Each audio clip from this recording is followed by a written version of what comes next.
In our global health initiative, we are really focusing most of the major budget increases on maternal and child health, defined broadly to include nutrition and to include infectious disease control in those categories. But when you look at where we're lagging in terms of health progress over the last 15 years, statistically the answer is in those areas that intersect with benefits that need to be driven specifically to women and to girls. And so we're expanding our programming in that area quite significantly. A third example is around the private sector. I think we need to do a much better job of incorporating best practices into how to reach the private sector and leverage the private sector. And I think we can learn a great deal from many of the organizations in the room today.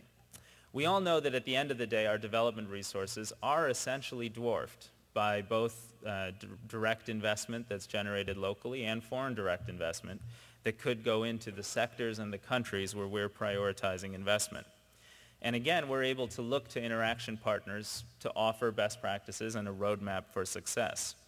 For example, Mercy Corps has pioneered efforts to expand access to bank credit using private partners to agricultural producers and to farmers. They've done that by doing real modern market research, understanding what customers would need in that type of a product, what would be viable over time, and then helping banks design those types of projects, and then getting out of the way so that the banks can expand lending to rural parts of Africa. They're not the only example, but it's one of many, and it's a mindset that can help us be more effective in trying to stretch our tax dollars. And stretching our tax dollars is going to be particularly important in this really tough era. You know, we need to learn from each other and really take seriously the efforts to improve effectiveness, to demonstrate and document effectiveness, and to report on how we're getting more development results for the same amount of spending, even as we try to increase spending to get ever more impact. But being evidence-oriented in our work is really just one part of a major reform agenda that we're putting in place at USAID. In addition to that, we're really trying to align our work against serious country-owned and country-implemented plans. And I think aid has been, in many cases, appropriately criticized for often building parallel systems that are not visible to local government, that are not doing everything we possibly can to build local institutional capacity, and that are not aligned with the long-term strategic and financial capabilities of the governments with whom we hope to partner. I enjoyed learning about Oxfam's recent report on ownership and practice. And when I was in Dhaka last week for the food security launch, we launched a major program with Prime Minister Sheikh Hasina there on food security.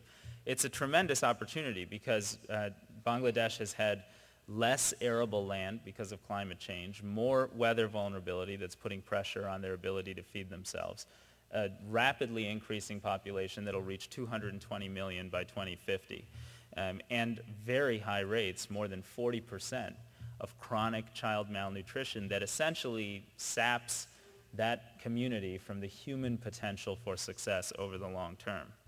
But Bangladeshi leaders have now pulled together leadership from around the world in partnership with USAID and some of our experts who we did send to Bangladesh to help support their intellectual planning work, but also with the Food and Agriculture Organization and others from around the world. And it was wonderful to go there and to see so many of the leading lights and the leading thinkers, whether they were USAID staff or famous ex-USAID employees like John Mellor, sitting there with the government, putting together effective plans that were bringing in the private sector, bringing in civil society, bringing in NGOs, and doing that in a very data-based manner.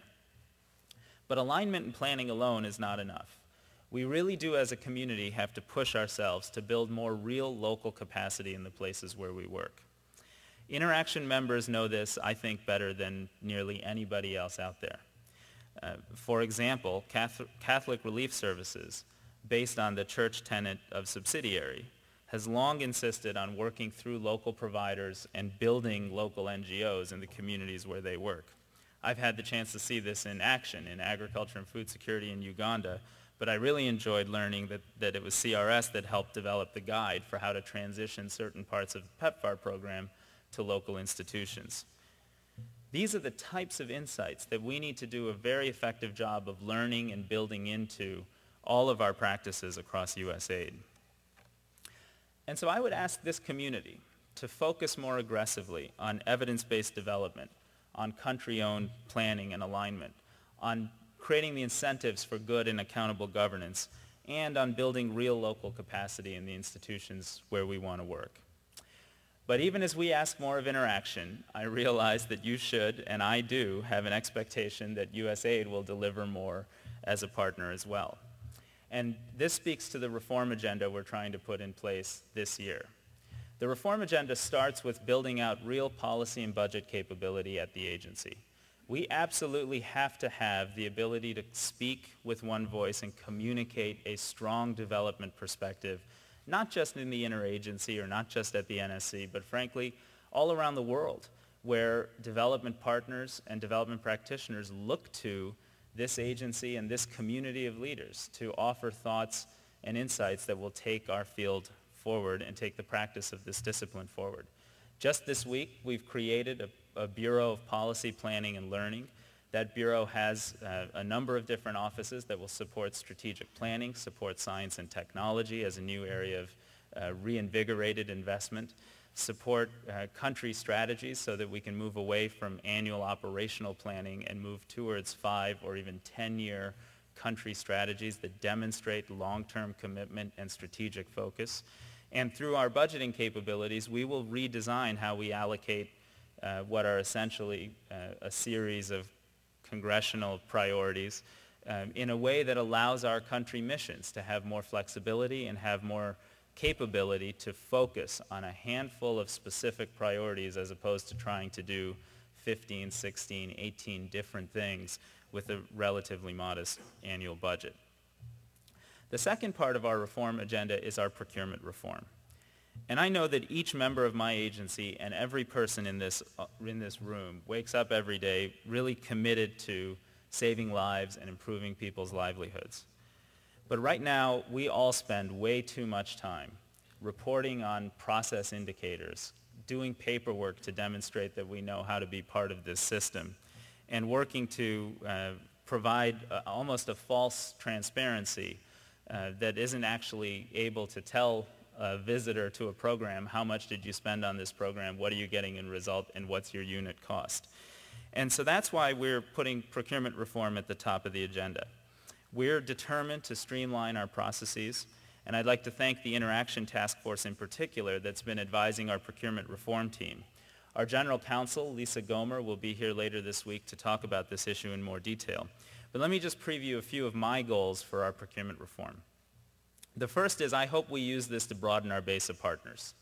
We simply can't be successful if we work, almost exclusively through a small handful of large contract partners. We need to have a very broad and diverse base of organizations we work with in the NGO community here in the United States and amongst local institutions all around the world. Second, we essentially need to reduce the size of awards and encourage greater competition in our work. I know that we have tools that allow for certain forms of competition, but what we really need is the competition of ideas and the competition of different strategies for doing things like building local capacity and how we execute the work. And building that into our procurement system will be an important focus of mine. Third, we will set specific targets for building local capacity, driving resources into local institutions, and expecting strong institutional development as we practice this work. We simply have to, as we spend our resources, create the conditions for our long-term exit. And that will only happen if we take this part of our work very, very seriously. Fourth, we will significantly insource program design, monitoring, and evaluation. The days of putting in a large contract the act of designing the program, executing the program, and evaluating the program in one fell swoop need to come to an end. Congress has asked us to do it. It's the right thing to do, and we absolutely have to do that in order to be more accountable, transparent, and premier as the world's premier development agency.